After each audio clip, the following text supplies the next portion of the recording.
জীবনী বক্তা মুকাররিরে শোলা বয়ান হযরত আল্লামা মাওলানা জামিল রাজা জামালি পাটনা তিনার গুরুত্বপূর্ণ আলোচনা শ্রবণ করলেন।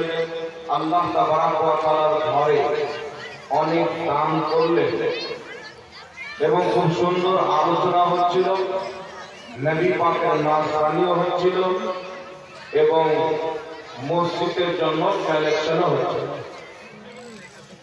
মাওলানা জামিল রাজা জামালি সাহেব ইনি হচ্ছেন আমার বড় ভাই, আমি হচ্ছি ছোট ভাই।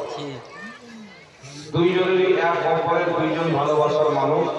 আল্লাহ পাক তার হায়াতে, তার ইলমে, রিজকে, হালালে, বয়সে বরকত দান করুন, সকল করুন আল্লাহুম্মা আমিন। আমি আপনাদের নিকটে উপস্থিত হয়েছি আল্লাহ পাক হক বলা, হক শুনে সকলকে তার প্রতি আমল করা তৌফিক দান করেন, সকল করেন আল্লাহুম্মা আমিন। বিরাদর ইসলাম, আমি আপনাদের সম্পর্কে একটি আয়াত কারিমা পাঠ করেছি।